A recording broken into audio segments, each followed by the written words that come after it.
Hello guys, welcome to my channel. And for today's episode ay mag-harvest tayo ng Peruvian apple cactus. So tara guys, samahan nyo kami and magbabalik kami after this video.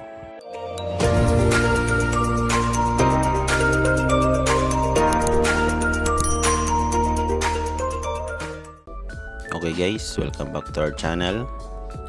And andito tayo ngayon sa aming farm kung saan mapapansin nyo guys matataas na yung mga damo, no? So bago lang kami naglinis, so lilinisan din namin ito mamaya, yung mga hindi pa namin nalinisan kasi last month lang kami nakapunta dito guys.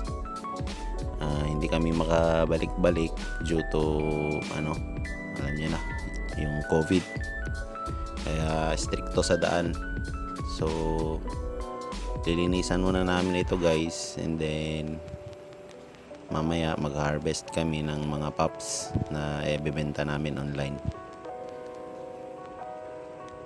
So kung mapapansin nyo guys, halos lahat ng mga nakatanim dito ay Peruvian, and dito kami kumukuha ng mga binibenta namin online. So may isa pa kaming farm, and din doon din kami kumukuha ng mga ibang pups. So lilinisan muna namin dito guys, sa makaya namin linisan kasi uuwi din kami mamaya, kasi bawal dito matulog kasi baka ma-isolate tayo, so ma-quarantine tayo, mahirap na. So yun lang guys, at samahan nyo kami mag-harvest. So habang nag-harvest kami guys ay magbibigay lang ako ng konting idea kung ano ba itong Peruvian apple cactus.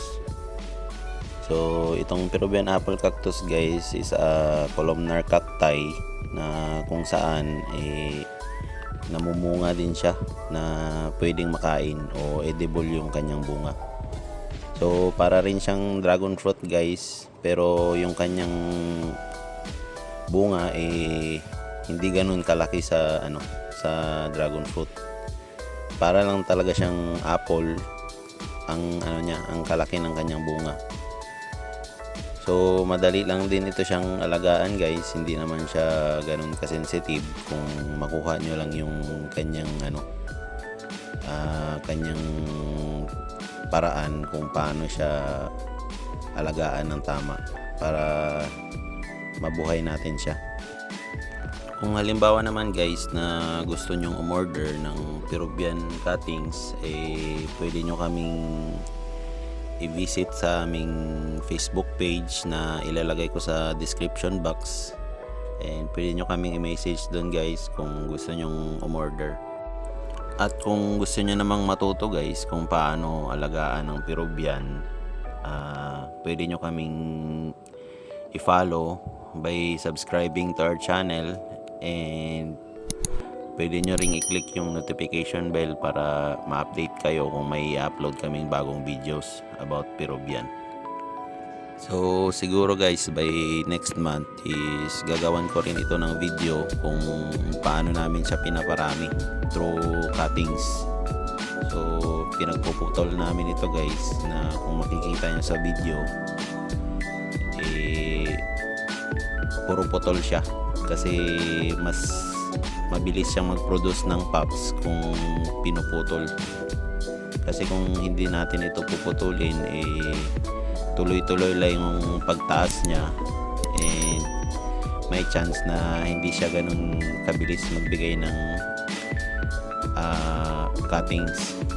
So kaya pinuputol namin ito guys. So may technique rin guys kung paano namin ito tinatanim bago namin siya dinadirect sa lupa. So hindi natin to pwede direct agad sa lupa guys na sa pagtanim, kasi pwede siyang mabulok or mangitim yung sa ilalim at hindi siya mabubuhay.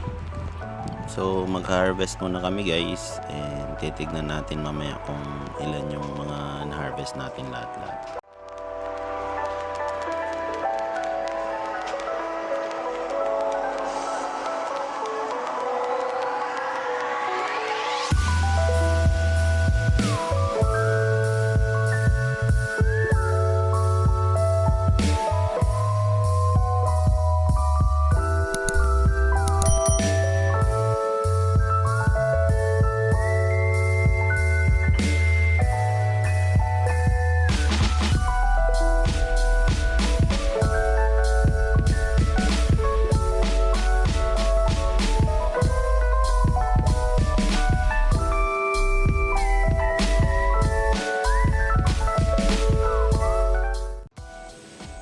Okay guys, so welcome back.